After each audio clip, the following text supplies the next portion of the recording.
Hola from Ricky and Raquel. In today's video we're going to talk about 10 things that you might not know about Puerto Morelos. And before we get into that, we'd just like to say huge gracias to Wayne and Connie for supporting our channel and buying us these beautiful lattes here at Anita Cafe. And if you'd like to support our channel, you enjoy our video content, you can go to the About section of our YouTube and click on the link there. Salud. Mancha.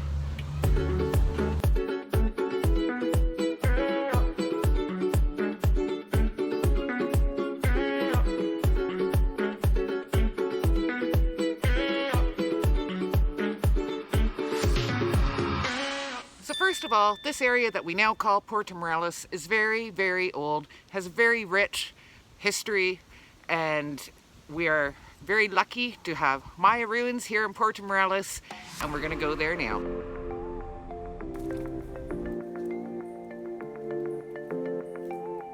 Archaeological evidence has suggested that PM belonged to the old province of Icab, which was a large Maya territory. And this structure is referred to as the altar, which is in the botanical gardens. It's quite beautiful. PM used to be called Punta Corcho, and corcho is the Spanish word for cork, which is a natural resource that comes from the cork tree. And documents go back to 1900, where Puerto Morelos was referred to as Punta Corcho. So, we're trying to find a cork tree to show you. Sadly, we forgot our water. It's quite a few kilometers, this trail. It's beautiful, but it is hot and, oh, we need water. Water! So I'll try to find a non-copyrighted photo of a cork tree to show you. And chicle is a natural resource that is grown in this area. It's actually a resin that's used to make chewing gum, and it is a special manufacturing process that was known by the ancient Maya people. And it's extracted from this tree by making zigzag incisions.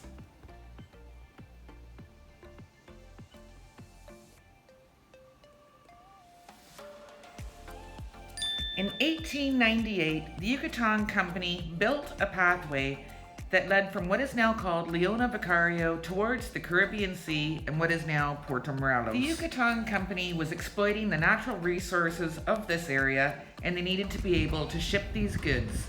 And Puerto Morelos offered a natural harbor with a good depth, and it had a natural protection in the form of the barrier reef. And they exported the gum, as we've talked about previously, the chicle, and cork, and coconuts. And guys, if you're enjoying the video so far, can we ask you please to consider giving it a thumbs up? It really helps the video perform. And if there's something that we've forgotten or left out of our video and you think it's important, please drop it in the comments below. We'd love to hear from you. Maybe you have an interesting fact that you know about Puerto that we don't, and we love learning from you guys, so let us know. And Jose Morelos was a Mexican Catholic priest who led the Mexican War of Independence, assuming leadership in 1811. He was sadly captured by royalist forces, defrocked as a priest, and he was prosecuted for treason and executed in 1815. He is considered a very successful military leader, and he's a national hero in Mexico. You can also find his portrait on the 50 peso bill. And we have a tilted lighthouse here in town that was built in 1946. And it leans because the foundations were washed away by a hurricane in September 1967. And like its distant relative in Pisa, Italy, people, tourists love to ham it up, positioning their hands so they can hold up the lighthouse, and a visit to PM would not be complete without doing this. Puerto Morelos has its own craft brewery, which is pretty awesome. Let's go in. So this is a blonde beer with habanero in it, and the lady said it's a little bit spicy. It's refreshing. I like it. It's a winner. Hi. Thank you for visiting. It takes a wee moment for the spice. Yeah. Are you tasting it yet? It hits the back of your throat. Yeah. But it's nice. It is nice.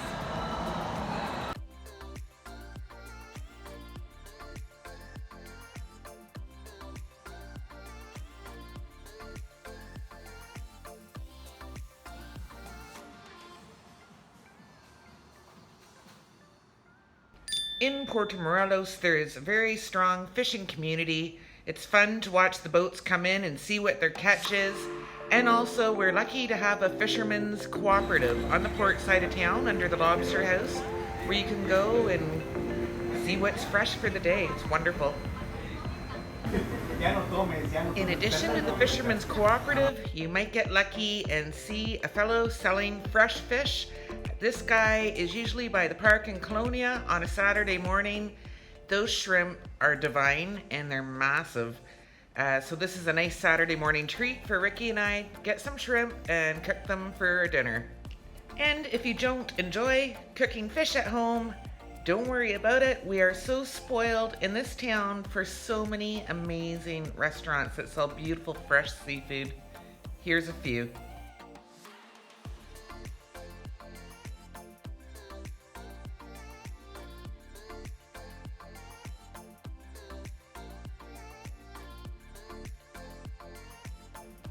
And the first protected area we want to talk about is the Mesoamerican Barrier Reef, the second largest coral reef in the world, and it runs parallel along the Yucatan Peninsula.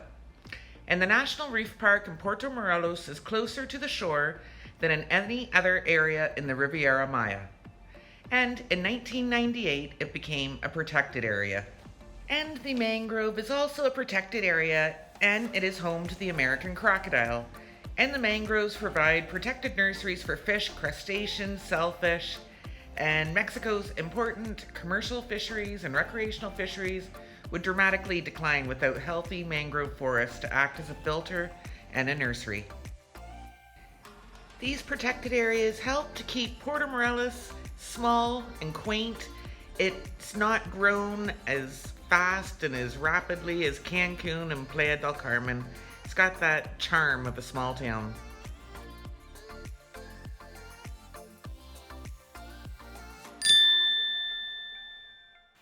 And finally, here in Porto, you are able to find sea glass, which I think is really cool. It's found mostly down at Punta Brava, which is a beach which is south of the port side. Mm-hmm.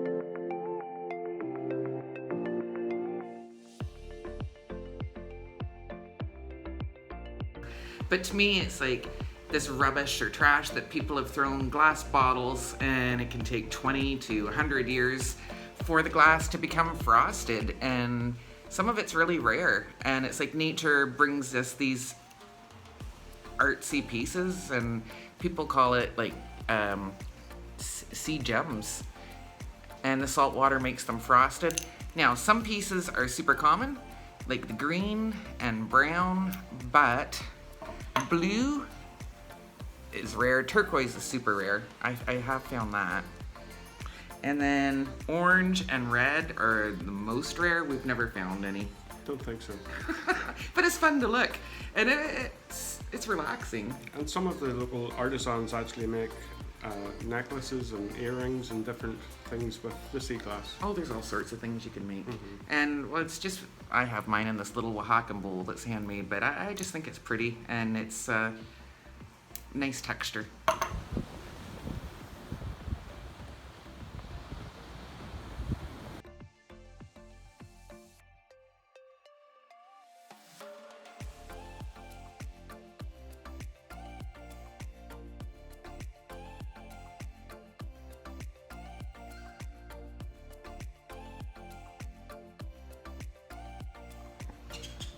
So now we're having our beer.